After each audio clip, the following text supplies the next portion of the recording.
Hola, soy Mauricio José Schwartz y esto es El Rey va desnudo en su modalidad de conversaciones. Y en esta ocasión tenemos una conversación con alguien a quien yo le tengo un aprecio además muy especial, creo que no lo sabe, a Esther Samper, la doctora Esther Samper Shora, quien es licenciada en Medicina por la Universidad de Valencia, máster en Biotecnología Biomédica por la Universidad Politécnica de Valencia y doctora en Ingeniería Tisular Cardiovascular por la Escuela Médica de Hannover. Ha centrado su carrera profesional en el ámbito de la investigación y de la divulgación médica. Como investigadora ha estudiado el uso de células madre con finalidades terapéuticas en enfermedades cardíacas, creo que es lo que estaba haciendo cuando la conocí yo virtualmente, y como divulgadora coordinó la sección de salud de soytu.es, fue responsable del blog médico La Doctora Shora en el país, actualmente colabora para un montón de medios de comunicación, entre ellos el diario.es, investigación y ciencia en hipersexual, madre mía, qué bien, pues no estaría mal, pero desafortunadamente es en hipertextual, y es autora de Si Escuela se cura, 50 malas prácticas de salud al descubierto. Muchas gracias por acompañarnos, Esther, de verdad. Encantada de participar, Mauricio. Eh, ha estado ocurriendo algo que a mí me tiene muy preocupado y yo sé que tú has divulgado ampliamente sobre el tema de las vacunas, sobre el tema de, bueno, de todo lo que hemos vivido en el año que vivimos en pandemia.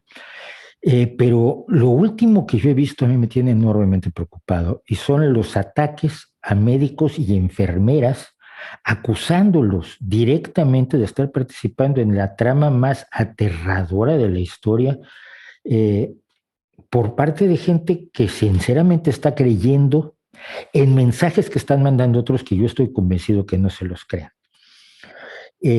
Tenemos un problema grave de desinformación y yo lo he notado mucho en los comentarios de mis videos en YouTube, donde, como he hablado de las vacunas, he tenido cierta serie de cuestiones recurrentes y una en particular, la última que hice yo, era qué contienen verdaderamente las vacunas. Y yo hablaba de que contienen la historia de la ciencia, la historia del conocimiento humano. Me inspiré yo en una frase de nuestra común amiga Débora García Bello, que me encantó cuando ella dijo: lo que tengo yo en mi vacuna es 200 años de investigación médica. Yo calculo, decidí que había mucho más. Pero la gente se enojó muchísimo y me dijo: no, no, nunca nos dijiste qué contiene realmente la vacuna.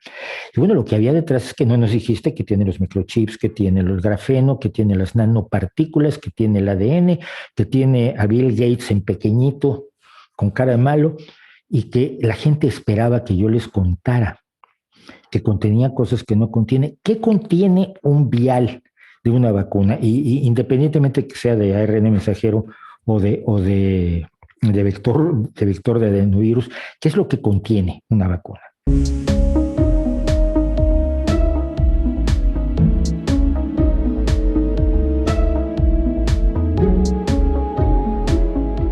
Sí, pues en realidad quiero decir, no hay ningún misterio porque los ingredientes son públicos. Quiero decir, aquí no hay ningún ingrediente secretos, de hecho se tiene que comunicar cuáles son los ingredientes y en realidad pues lo que hay, pues como no tenemos muchas vacunas, lo que hay es pues moléculas que lo que ayudan es a conservar, también otras que pueden reforzar la respuesta inmunitaria y también, dependiendo de qué tipo de vacuna, por ejemplo, en las vacunas de ARN mensajero pueden contener como una especie de cápsulas grasas, pero como digo, todos los ingredientes son públicos y se pueden consultar porque es obligatorio de cara a su comercialización y las agencias del medicamento pues tienen que evaluar estos ingredientes. La imagen o la idea que tienen muchas personas es que finalmente la agencia del medicamento, las agencias del medicamento de todos los países, incluso de países enfrentados entre sí o con intereses opuestos, están trabajando juntas para ocultar el verdadero contenido. Los niveles a los que se cree que existe la conspiración son tan grandes que quizás tú nos pudieras contar un poco, ¿están al servicio o cómo sabemos que las agencias de protección al consumidor, las agencias de autorización de medicinas, la Agencia Española del Medicamento, la Agencia Europea, la FDA, no están compinchados con las farmacéuticas?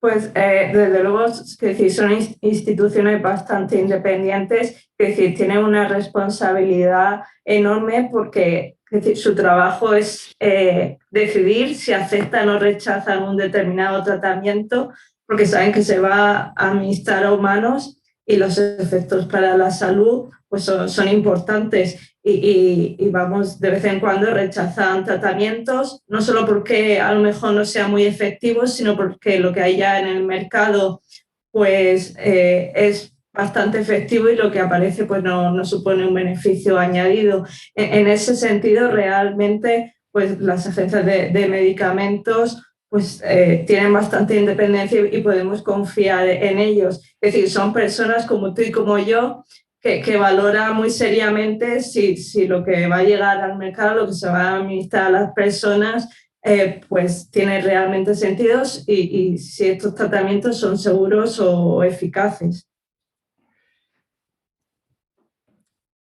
La gente siempre recuerda algo, una cosa, además de la que yo he hablado bastante, que es el caso de la talidomida.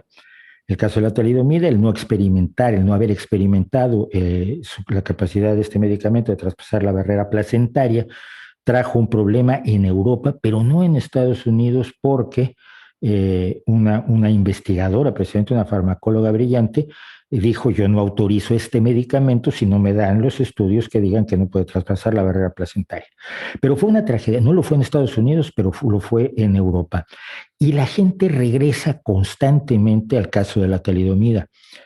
Pero ¿cuántos casos así ha habido después del caso de la talidomida?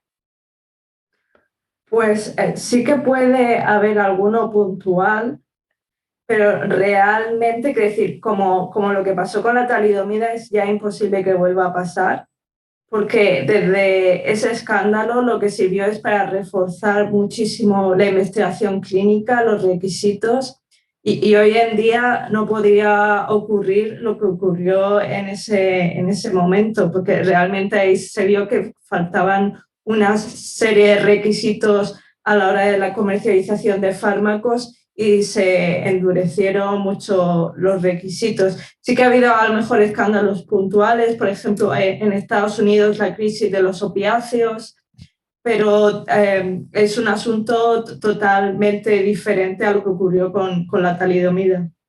Bueno, sí, en el caso de los opiáceos lo que tenemos es un abuso en el uso, pero no que no se supiera lo que son. Pero creo que la seguridad de medicamentos que tenemos es una prueba suficiente, aunque mucha gente no la cree, y esto a mí me parece aterrador que no lo crea, pero el hecho real es que no tenemos estas desgracias y la gente se muere menos de las cosas de las que se moría antes. Vamos a la vacuna famosa. Esta vacuna que a mí ya me pusieron dos. ¿Tú ya tienes las dos dosis o tú eres de una Sí, ya sola? tengo pauta de vacunación completa, afortunadamente. Muy bien. ¿Cuántas dosis vienen en cada vial de vacuna? Pues ahora mismo no sabría decirte, pero porque no sé si depende de cada vacuna, pero De cada normalmente en cada vial suele tener varias dosis. Esa era mi pregunta, porque quizás alguien como tú, que está tan informada, nos podría decir cómo es posible que a la hora de extraer una dosis extraigas el chip correcto para saber que esa persona, ese chip se lo has puesto a esa persona. La gente tiene mucho miedo de que la sigan cuando no se da cuenta que la siguen con su teléfono, la siguen con su número de la seguridad social, la siguen con su DNI y la siguen, por supuesto, con el pago de sus impuestos, donde saben dónde está, cuánto ganó y cuánto tiene que pagar. Pero es muy difícil, técnicamente sería muy difícil extraer el chip adecuado de un vial multidosis, ¿no? Pero de esto no está informada la gente.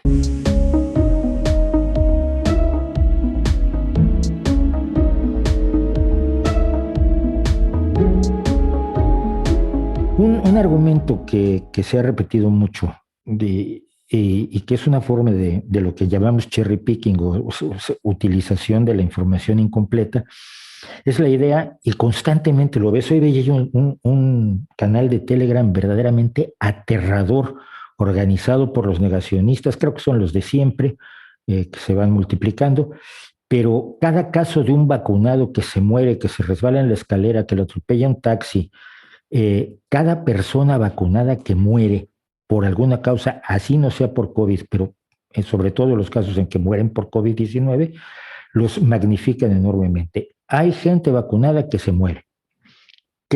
¿Cuál es la explicación que se da a eso?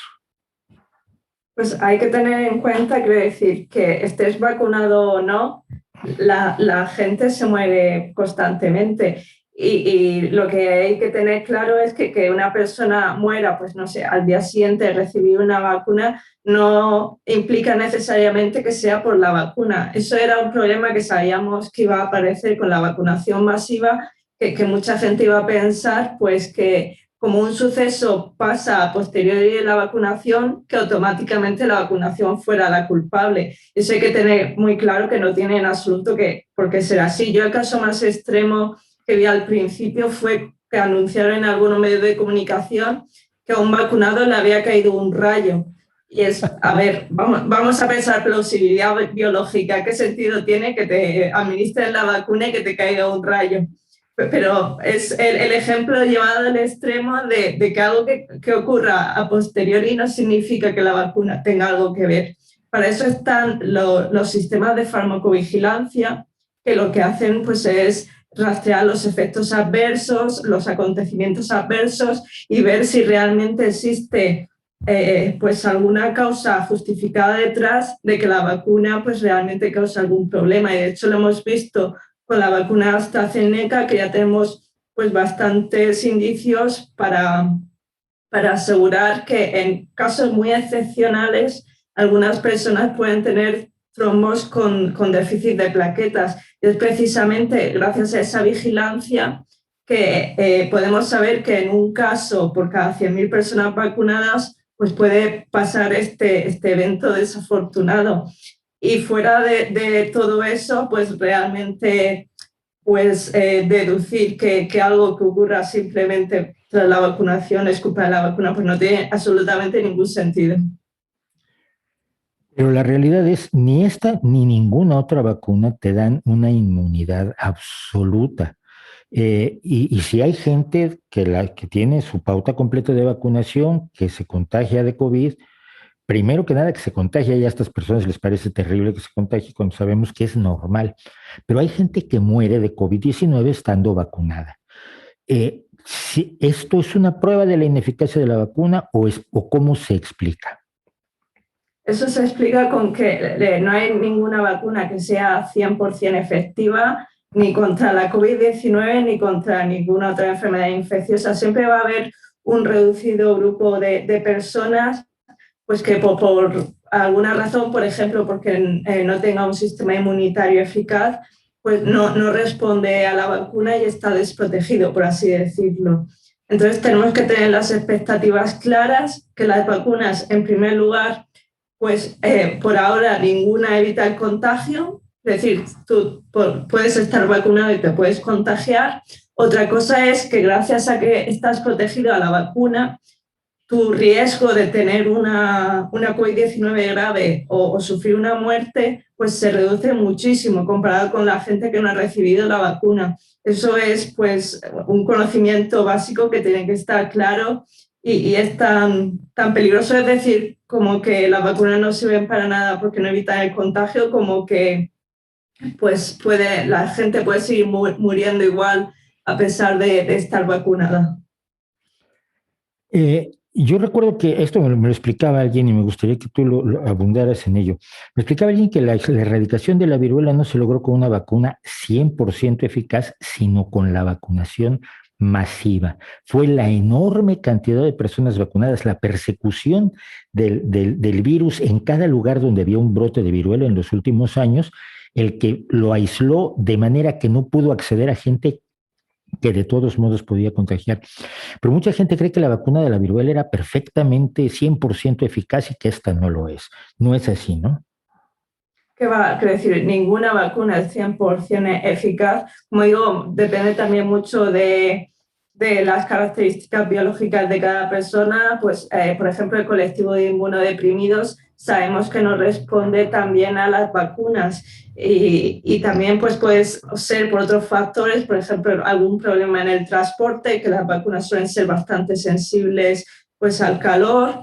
y realmente lo importante no es tanto tener pues, una vacuna 100% efectiva, porque no vamos a llegar a eso, pero sí vacunar al mayor porcentaje posible de la población, de todo el mundo, no nos tenemos que olvidar de los países en desarrollo, porque una vez que llegamos a cierto umbral de vacunación, que ahora mismo oscila entre un 90% por la variante Delta, pues a partir de ahí lo que deberíamos ver es una disminución progresiva de los contagios, no tanto porque las vacunas protejan frente al contagio, sino porque disminuyen la carga viral entre las personas que se puedan infectar y que estén vacunadas. Esto a su vez en conjunto contribuye a que se disminuya la transmisión del coronavirus. Es lo que llamamos inmunidad de grupo, de rebaño, aplicado a las vacunas.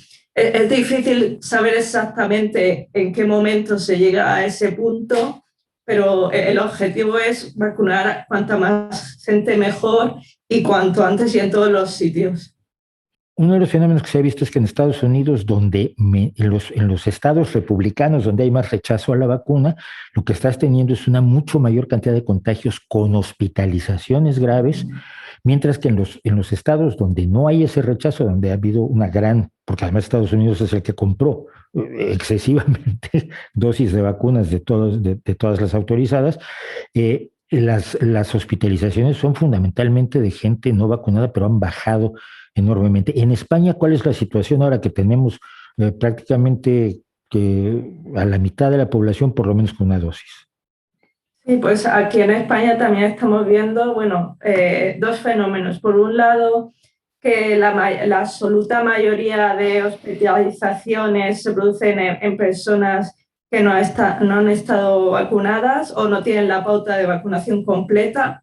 Y también estamos viendo por otro lado, que la mayoría de gente que ahora termina en los hospitales pues son muchos en franjas más jóvenes, precisamente porque son los colectivos a los que todavía no ha llegado la vacunación totalmente masiva, que es un fenómeno totalmente diferente al que veíamos meses atrás, donde pues la mayor parte de la gente que moría o que terminaba en el hospital pues eran los colectivos más ancianos. Esto ha cambiado drásticamente por la vacunación sin lugar a dudas.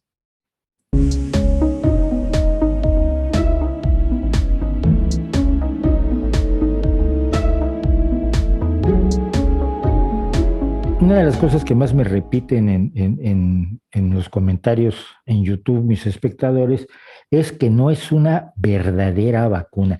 Yo no sé si realmente las vacunas que decíamos hay de dos tipos, básicamente, creo que ya hay una tercera de virus desactivado, no sé, de virus inactivado, pero que no es una verdadera vacuna. ¿De dónde puede salir esta idea de que esta es una vacuna no verdadera o no genuina? Pues la verdad es que no sabría de dónde viene esa afirmación tan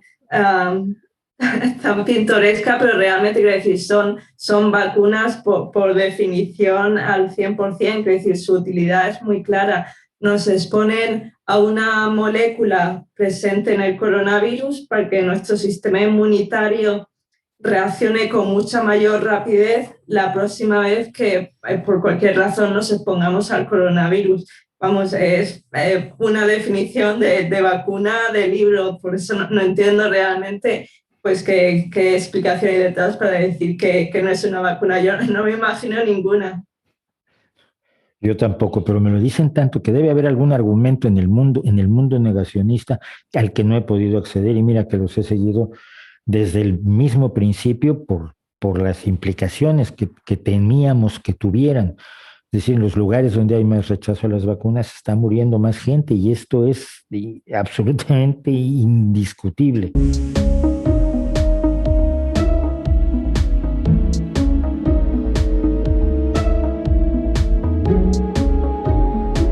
El otro asunto que a la gente le preocupa o que los negacionistas han difundido como motivo de preocupación es el siguiente. Se han dado autorizaciones de uso de emergencia de las vacunas sin haber terminado el proceso de garantía de la seguridad que habitualmente establecen las propias agencias de los medicamentos. Entonces, lo que más me dicen es que esta es una vacuna experimental, está siendo un conejillo de indias de un experimento. Eh, ¿Hasta qué punto es posible decir que pese a esta autorización de emergencia, porque la gente se estaba muriendo, porque tenemos más de 4 millones de muertos en este mundo, que es un número verdaderamente agobiante y terrible? Eh, ¿Se puede decir que estamos viendo una vacuna experimental cuando se han aplicado 3.900 millones de dosis hasta donde me enteré yo esta mañana? 3.900 millones, Sí, sí. sí, quiero decir, si consideramos experimentales estas vacunas, después de administrarlas a tantísimas personas, que haya una vigilancia tan estrecha por parte de las agencias de medicamentos, tanto de Europa, Estados Unidos y de muchos otros países, bueno, si consideramos a todas estas experimentales, tendríamos que considerar experimentales pues muchísimos otros medicamentos que realmente se aplican a una cantidad muchísimo menor de personas. Es cierto que las vacunas se han desarrollado rápido, pero también es cierto que no se ha saltado ningún paso. Se han hecho todas las fases de ensayos clínicos sin saltarse ninguno.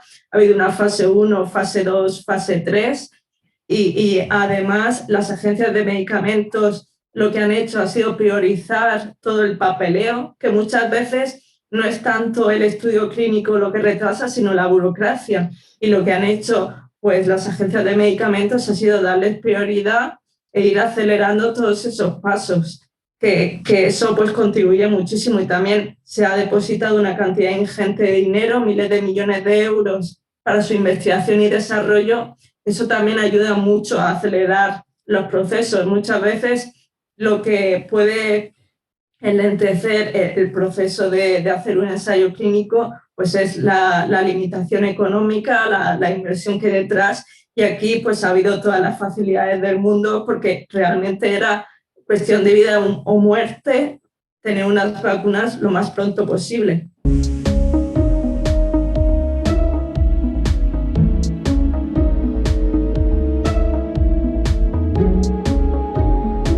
Vamos a esto, ¿por qué fue tan, entre comillas, rápido? Yo he seguido, por ejemplo, mucho la carrera de alguien como Maurice Hillerman, que es el gran creador de vacunas, y bueno, las primeras vacunas te tardabas muchísimo tiempo y el tiempo se ha ido reduciendo conforme el conocimiento anterior se va aplicando a las nuevas, ¿no? Es como cualquier cosa, la primera vez que tú quieres hacer una talla en madera, te tardas una vida y además te sale muy mal. Y después de muchos años practicando, resulta que lo haces mucho más rápido. ¿Por qué fue tan aparentemente rápido el desarrollo de la vacuna? Yo recuerdo que los de Moderna dijeron básicamente que descargaron la secuenciación del genoma del SARS-CoV-2 de un sitio web chino y en 40 horas tenían diseñada la vacuna. ¿Cómo se logra esta magia? Sí, aquí un punto fundamental, que son las vacunas de AR mensajero, que son, una vez que sabes cómo realizarlas, son muy rápidas de desarrollar, porque es básicamente hacer pues, como un trabajo de puzzle, sabiendo la secuencia genética del coronavirus, pues es muy fácil de construirla, y eso ha sido un factor clave por la que las vacunas de Pfizer y de Moderna fueron de las primeras en aparecer. Después tenemos que tener en cuenta también en global otros factores científicos fundamentales, como por ejemplo que la secuencia genética del coronavirus se supiera con mucha rapidez, desde, vamos casi al principio, cuando se estaban detectando casos sospechosos de contagio por un virus desconocido en China, pues en muy poco tiempo ya aparecieron publicadas las secuencias, y esto ayuda muchísimo para el resto de científicos saber pues, cómo diseñar la vacuna. Es decir, en realidad todo esto es la suma de conocimiento científico, de conocer muy bien y con mucha antelación cómo funciona el coronavirus, cuál es su secuencia, sus proteínas, y aparte todo el desarrollo de vacunas que tenemos desde hace mucho tiempo y especialmente en la tecnología de ARN mensajero, que es una tecnología muy versátil y que también es una ventaja, por ejemplo, de cara en el futuro, si por ejemplo surgiera alguna variante de coronavirus que escapara a las vacunas, estas vacunas precisamente de ARN mensajero se pueden modificar muy fácilmente y en cuestión de semanas sí, semanas se pueden tener vacunas nuevas adaptadas a estas variantes. Es uno de los puntos fuertes de estas nuevas vacunas basadas en ARN mensajero.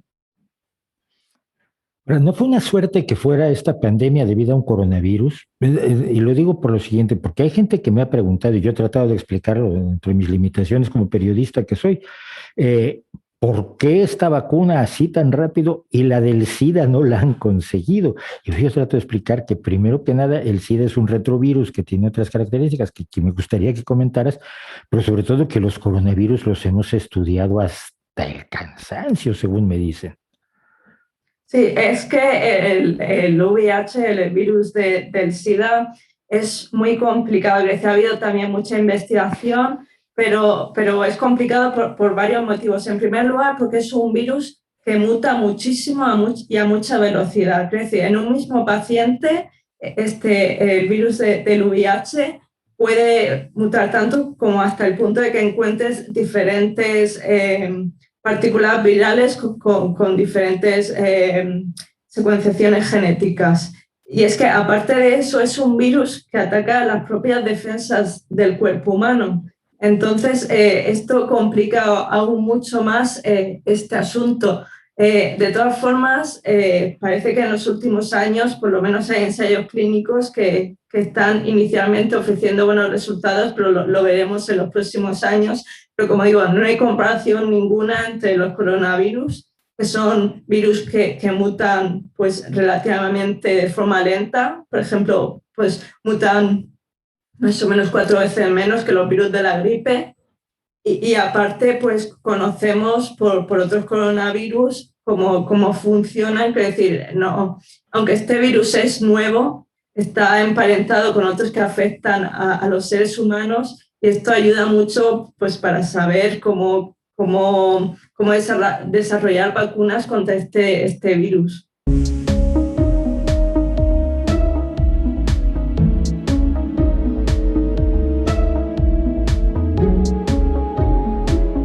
Un argumento que me llama muchísimo la atención, que a mí una persona muerta me parece demasiadas, si es evitable, evidentemente, pero un argumento que el negacionismo está usando con demasiada frecuencia es, pero si se ha muerto tan poquita gente, si es un porcentaje tan pequeño el de la población, somos 7.000 millones y solo se han muerto 4, solo se han muerto 4 millones, ¿por qué tanto escándalo? ¿Cuál era la perspectiva real de daño que a nuestra especie le podía hacer ese virus sin la vacuna y sin las medidas que se tomaron improvisando porque nunca habíamos enfrentado algo así? Quizás algunas estuvieron muy mal, pero no teníamos forma de saberlo.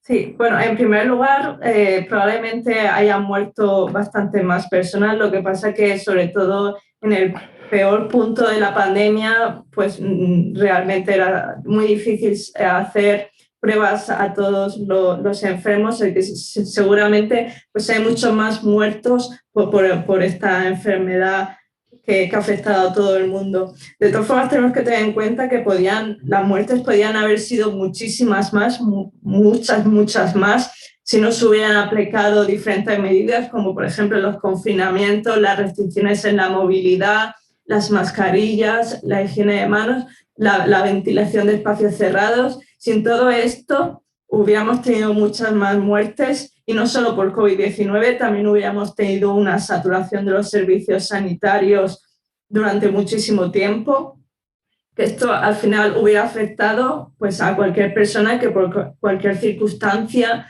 tiene que ir al hospital o al centro de salud. De hecho, ahora mismo lo estamos viendo en España, que aunque hay un porcentaje alto de la población vacunada, todavía hay mucha gente sin vacunar y como los contagios se están descontrolando, estamos viendo pues, cierto aumento de las hospitalizaciones y un poco de saturación de los servicios de atención primaria, precisamente por eso, porque todavía tenemos mucho porcentaje sin vacunar y los contagios siguen.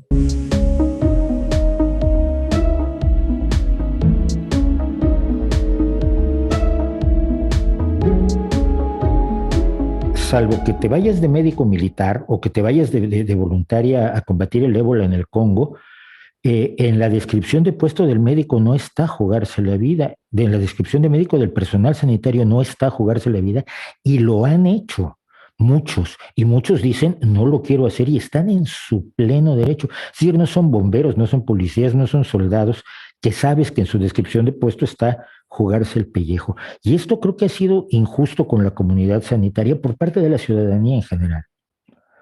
Sí, la verdad es que sobre todo al principio los sanitarios estuvieron pues casi totalmente desprotegidos, no tenían equipos de protección individual, tuvieron que utilizar bolsas de basura u otras cosas de forma improvisada para poder protegerse.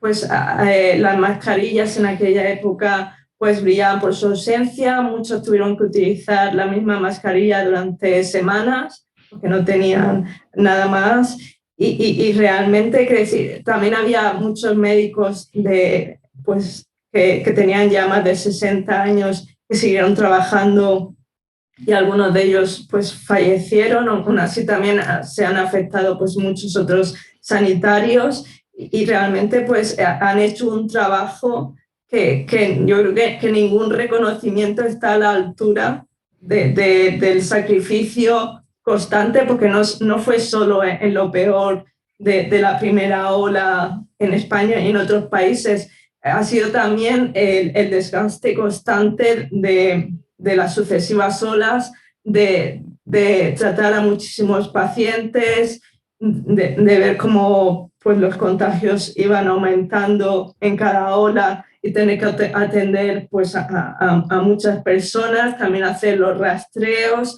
Ha sido pues eso, una labor fundamental que, vamos, para mí no tiene precio, con mucho sacrificio y desde mi punto de vista con poco reconocimiento de las autoridades políticas.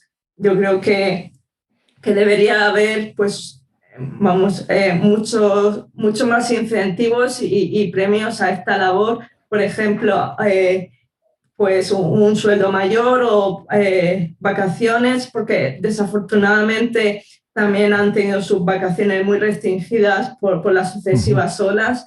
Entonces, realmente yo creo que todo lo que han hecho por todos nosotros no está pagado. Es decir, no hay nada que pague el sacrificio que han hecho por nosotros. Hay un fenómeno que mencionaba una enfermera estadounidense que a mí me llamó mucho la atención y que es el agotamiento de la compasión. Es decir, en un momento, y esto creo que lo vive sobre todo la gente que se dedica a la medicina de urgencias y a la atención de socorrismo en caso de desastres. Y es que tu capacidad de sentir compasión y de solidaridad y de empatía solo puede estirarse hasta cierto punto y después o se agota o empiezas a sufrir tú mentalmente y emocionalmente un desgaste intolerable, ¿no? Sí, bueno, de hecho tenemos estudios, yo conozco principalmente los estudios en España, que han visto que diversos trastornos mentales como ansiedad, depresión, pues han ido lógicamente muy al alza en el colectivo sanitario, lo cual es totalmente lógico, aunque es un colectivo que está acostumbrado a lidiar con la enfermedad y con la muerte. Nadie estaba acostumbrado a este volumen de pacientes y de muertes y de encontrarse en unas condiciones en la peor parte de la pandemia de guerra, de catástrofe, de tener que limitar los recursos, priorizar a unos pacientes en las UCI porque en algún momento pues no todos podían ingresar pues en estas condiciones y eso ha sido muy duro para muchísimas personas. Y todas estas secuelas para la salud mental, pues lo iremos conociendo pues muy bien a lo largo de los siguientes meses y años cuando esto pase.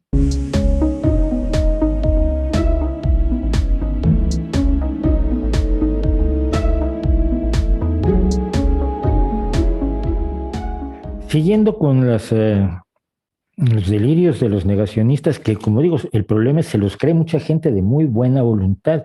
Yo tengo mucho miedo a atacar como tontos o como ingenuos o como malévolos a la gran mayoría de los creyentes en el negacionismo, porque el negacionismo está promovido por grupos muy concretos que utilizan además la desinformación de una manera muy convincente y el fenómeno desinformativo de repetir la misma mentira una y otra vez con distintos pseudomédicos o médicos renegados o biólogos renegados o personajes de la calaña tan infecta como la de López Mirones, a quien yo espero algún día ver en la cárcel, de verdad, en este país.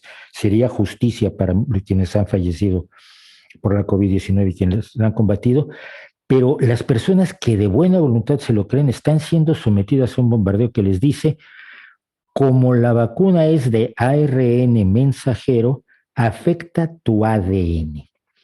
¿Qué se necesita? Tú como persona que ha trabajado en un laboratorio en serio, ¿qué se necesita para alterar el ADN de una célula? Yo tengo una célula y tiene su núcleo ahí muy bonito y tiene sus cadenas de ADN dentro de sus cromosomas muy bonitos. Yo quiero cambiar un codón del ADN. ¿Qué tengo que hacer? Sí, pues en el laboratorio, si queremos hacer esa modificación genética de forma dirigida, pues utilizaríamos alguna herramienta de modificación genética. Ahora pues todo el mundo conoce las herramientas CRISPR y básicamente pues eso es un proceso muy selectivo, aunque puede estar sujeto a un pequeño error, pero podemos modificar específicamente pues un determinado punto del ADN. Pero esto es muy diferente, por ejemplo, del ARN mensajero, que no tiene esta capacidad. De hecho, en los laboratorios de biología molecular normalmente trabajamos con ARN mensajero y realmente es una molécula que se degrada con mirarla. Hay que tener mucho cuidado a la hora de manejarla porque comparado con el ADN, que es una molécula bastante robusta, el ARN mensajero se degrada en un suspiro y no tiene además la capacidad ni para entrar en el núcleo ni tampoco para hacer ninguna modificación sobre el ADN. Vamos, no tiene ninguna capacidad para ello. ¿Alguna vez en la historia se ha hecho la alteración del ADN de todo un organismo multicelular, un pajarito o un señor gordo y mayor como yo? Alterar el ADN de todas sus células, ¿esto es siquiera técnicamente posible? No, no lo es. Y la verdad es que eso es una desventaja, por ejemplo, porque tenemos muchas enfermedades raras que son de causa genética y sería ideal que tuviéramos alguna herramienta que técnicamente permitiera modificar genéticamente todas las células de un organismo, porque, sería una maravilla, pero desafortunadamente no tenemos esta herramienta. Cuando se modifica genéticamente, por ejemplo, pues algún organismo, lo que se hace es que se modifica desde que es un cigoto o un embrión. En esas circunstancias pues es posible, pero ya un organismo desarrollado al 100%, técnicamente poder modificar correctamente todas las células, pues desafortunadamente por ahora no es posible. Podemos modificar pues a algunas regiones en particular, pero pues por ahora no es posible. Se está trabajando lo máximo posible para poder ampliar digamos, el rango de modificaciones genéticas que podemos llegar a aplicar en un organismo, pero por ahora eso no es posible. Y cuando lo intentan no lo hacen inyectando menos de 1 mililitro de vacuna intramuscular, ¿verdad? No, eso es imposible por ahora. No, sería que desde un punto de vista médico ojalá fuera tan fácil, porque podríamos curar muchas enfermedades que hoy en día son incurables.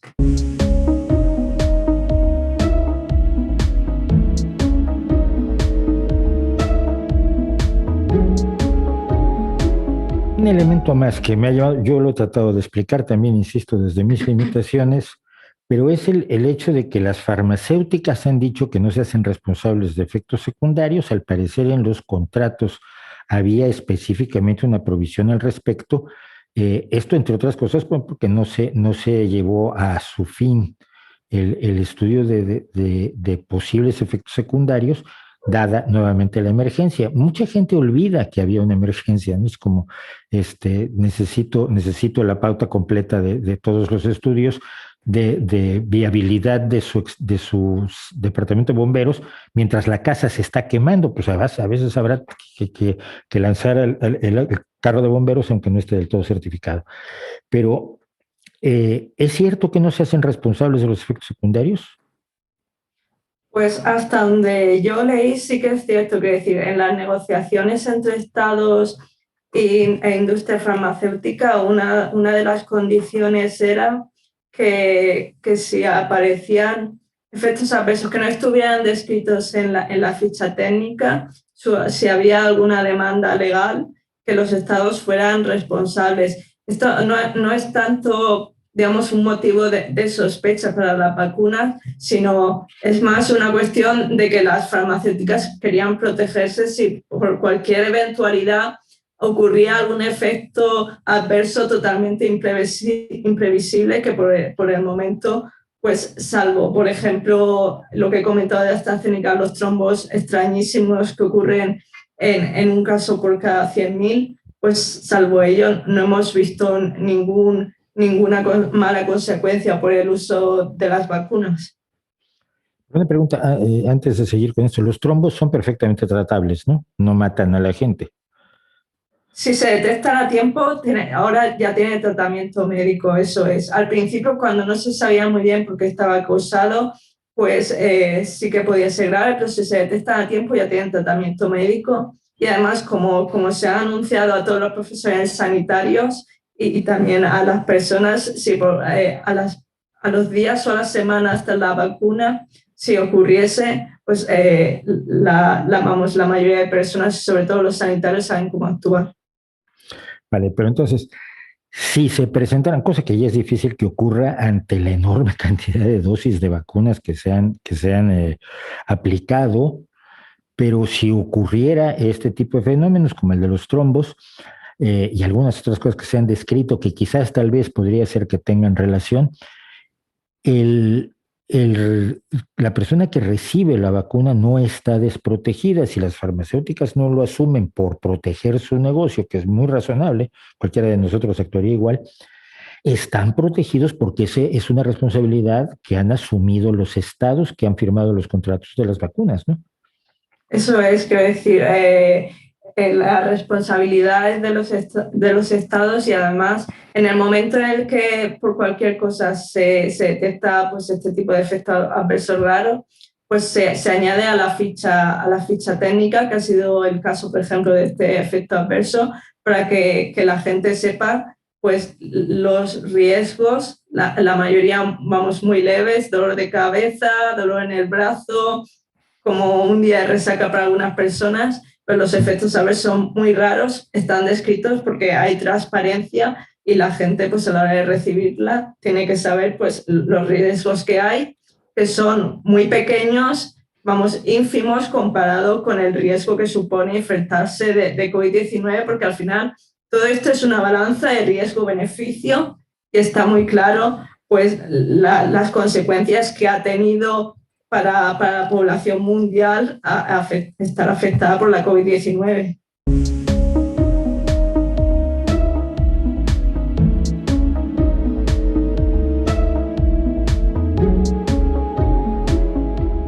La transparencia también tiene riesgos. Los sistemas de informes de efectos adversos de las vacunas que se han creado fundamentalmente por presión de los antivacunas, a veces precisamente hacen lo que hablábamos al principio, es decir que pasó algo que no sabe si fue causado por la vacuna. Y sin embargo, en algunos sistemas de registro de efectos adversos. Yo recuerdo en el VARS de Estados Unidos, alguna vez alguien puso "me convirtió en Hulk", y estuvo durante meses en el sistema VARS un reporte que decía que la vacuna lo había convertido en Hulk. Es decir, el que haya reportes de efectos adversos no quiere decir que los efectos adversos sean también relacionados con la vacuna. Estos no entran a la ficha técnica automáticamente, ¿no? Eso es. De hecho, en esas declaraciones no son tanto efectos adversos, porque no están demostrados que tengan que ver con las vacunas, sino que son acontecimientos adversos. Y después esos acontecimientos adversos hay que ver si realmente la vacuna tiene algo que ver o no. Claro, ahí va todo y después hay que investigar si realmente hay alguna base científica, algún fundamento por el que las vacunas son responsables o no. El problema es sacar esta información que no sirve directamente para culpar a las vacunas de nada, sacarle el contexto y decir que la vacuna X provoca Y, cuando en realidad pues, es solo un acontecimiento adverso que puede haber sido causado por cualquier otra cosa o por la vacuna, pero eso hay que estudiarlo y son las agencias del medicamento las que son responsables de ello, concretamente los servicios de farmacovigilancia.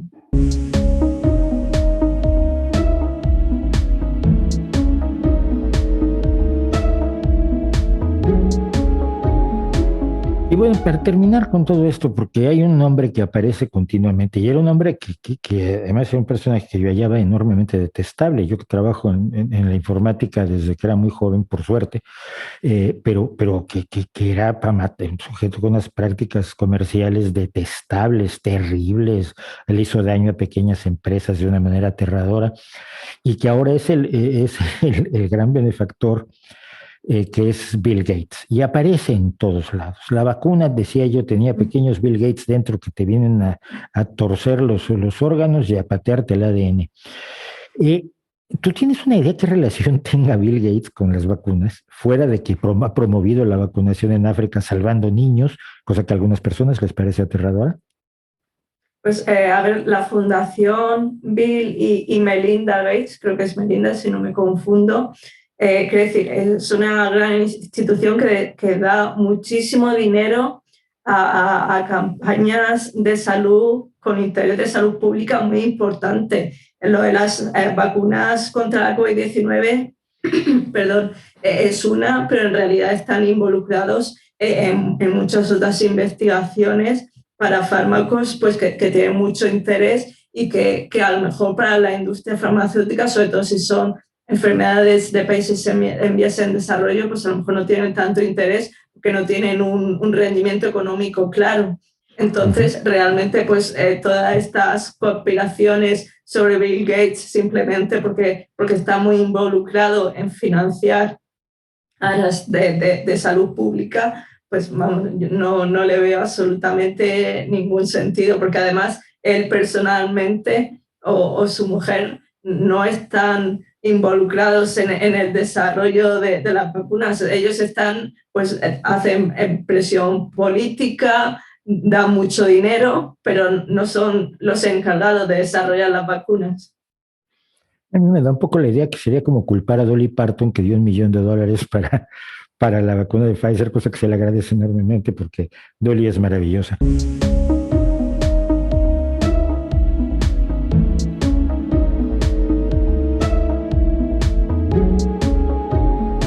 Una última cosa, tú eres una profesional de la ciencia y de la medicina, pero eres también una divulgadora.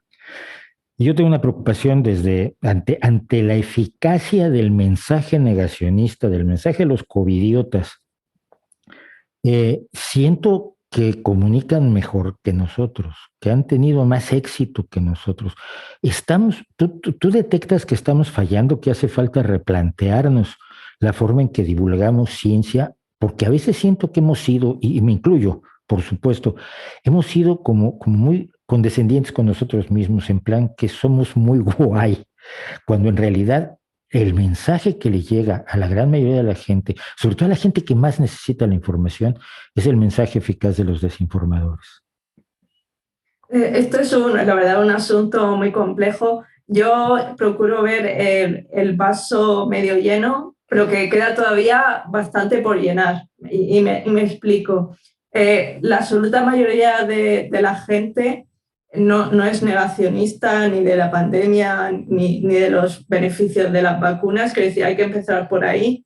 Claro. Y sí que hay un pequeño porcentaje que depende de cada país. Por ejemplo, en Estados Unidos los negacionistas son muchísimo más que en España.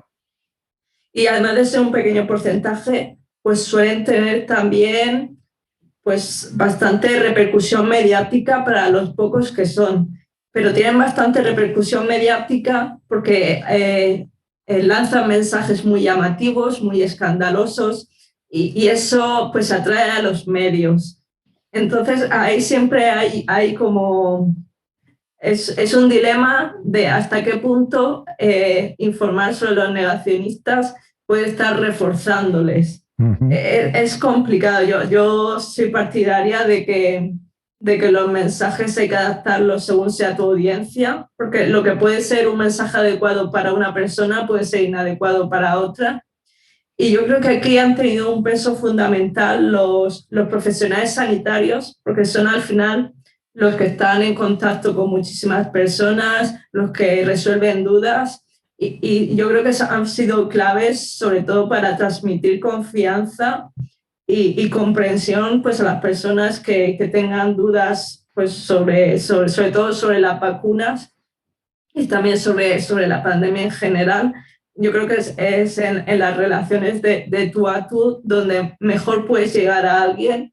Cuando nosotros hablamos para la gente en general, pues tenemos todo tipo de perfiles y no podemos adecuar nuestro mensaje a todos ellos, pero los profesionales sanitarios pues ven diariamente a muchísimas personas y son los que pueden hacer mucho más por la vacunación. De hecho, yo creo que no es casualidad en España que tengamos una aceptación tan alta de las vacunas, porque la población general confía mucho en el sistema sanitario público, se valora muchísimo a los profesionales sanitarios y además aquí en España históricamente ha habido siempre una cultura de vacunación masiva. Ya estamos viendo, por ejemplo, en otros países como por ejemplo en Francia o en Italia, que ya están poniendo algunas restricciones para las personas no vacunadas. Es decir, están aplicando castigos, entre comillas, a los no vacunados y aquí en España de momento no hemos llegado a eso porque realmente tenemos todavía, vacunaciones masivas, nos faltan dosis para toda la gente que quiere vacunarse. Y es que muchas veces no es tan efectivo, digamos, el palo como la zanahoria. Por eso no sabremos, por ejemplo, en España si llegará a hacer falta el palo, pero por el momento con la zanahoria la gente está respondiendo de forma masiva a la vacunación. Que se puede mejorar, pues sin lugar a dudas, porque aunque sea un porcentaje pequeño, hay mucha gente pues, que sigue teniendo miedo a las vacunas y creo, si no recuerdo mal, que el gobierno estaba documentando las razones por las que la gente rechazaba vacunarse y yo creo que eso será importante valorarlo pues, para diseñar correctamente las estrategias de comunicación. Si mal no recuerdo, creo que una de las principales razones era por miedo, por su seguridad. Y esto afortunadamente es una cosa que con el paso del tiempo va desapareciendo. De hecho, lo hemos ido viendo con el paso de los meses, cuando ves que millones de personas se vacunan sin ningún problema y pueden hacer vida perfectamente normal, pues las vacunas tienen muchísimo más éxito que, por ejemplo, al principio, en enero, que había muy pocas vacunadas, algunas personas pensaban, uy, no sé. Es decir, en ese sentido ha mejorado mucho el panorama de vacunación. Así que eso, yo procuro ver el vaso medio lleno, pero podemos mejorar. Hay tres cosas que quería yo comentar. Una, tengo una sobrina que tiene 18 años, a poco de cumplir 19, y ayer le avisaron que se podía vacunar ya, que le dieron fecha de vacunación ya a los 18 años, lo cual me parece excelente. Estamos en Asturias, que ha tenido una política muy adecuada de vacunación, afortunadamente. Luego me acordaba yo de Macron, que dijo que pues no será muy elegante, pero funcionó porque al cabo de decirles aquí no puedes entrar a un restaurante si no estás vacunado, y al día siguiente 2 millones de franceses decían yo quiero vacunas.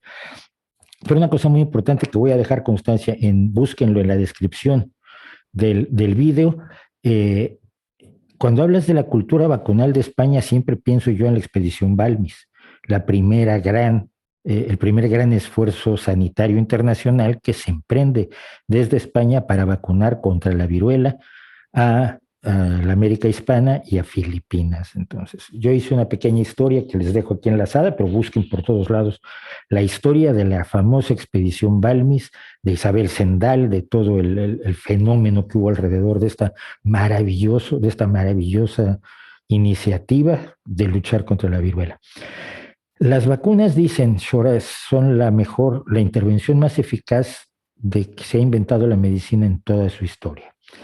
Si lo son, necesitamos más y necesitamos mejor lucha contra los antivacunas, porque yo entiendo que es pequeño el porcentaje, pero cuando tú lees que fulano de tal que hablaba en contra de las vacunas y que era un militante antivacunas ha muerto de COVID, no puede uno decir que se lo merecía. Rompe el alma igual porque sigue siendo una persona que aunque fuera creyendo una barbaridad tenía tanto derecho como todos nosotros a vivir, ¿no?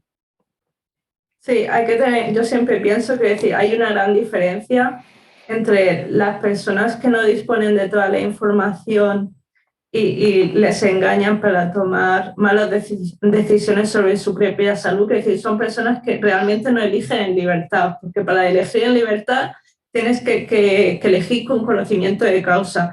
Y para mí, desde mi punto de vista, son personas engañadas y víctimas, son víctimas. Y después están las otras personas que sí que saben lo que hay, pero por una serie de motivos, principalmente económicos, pues engañan a otras personas. A mí estas personas no me parecen víctimas, son culpables y desde mi punto de vista la legislación tendría que castigar a estas personas por delitos de salud pública, vamos, claramente. El problema es que pues, es bastante improbable que se persiga a estos charlatanes. Desafortunadamente, pues la justicia los salvaguarda bastante, cosa que desde mi punto de vista me parece vergonzoso. A mí también. Vamos a tratar de hablar en las próximas semanas con Fernando Frías sobre el asunto que como abogado ha visto bastante de esto. Esther, muchísimas gracias. Muchísimas gracias en nombre de todo mi público por este rato que nos has dado y espero que no sea la última vez. Nada, un placer. Ha sido una conversación muy agradable. Hasta la próxima. Nos vemos hasta la próxima. Le decíamos que las vacunas son la gran intervención sanitaria que se ha inventado, el gran logro desde Jenner hasta Pasteur, pasando por la expedición Balmis y la defensa que nos ha dado a muchos de nosotros que podíamos haber muerto en esta pandemia. Cuando a usted le digan que se muere la gente vacunada, dígales que sí, pero mucho menos personas de las que morirían de no estar todos vacunados. Cada vacuna no solo salva a la persona que la recibe, está pudiendo ayudar a salvar a otras muchas personas. Este es un asunto de salud pública, no es un asunto solamente de libertad individual, como lo hemos dicho en otros casos. Esto es como si usted tiene libertad de tránsito, pero también tiene semáforos. Los semáforos impiden que atropelle usted a otras personas, no atropelle a la gente no vacunándose. Si esto no le parece un buen argumento, coméntelo y le daremos otros mejores argumentos. Muchas gracias.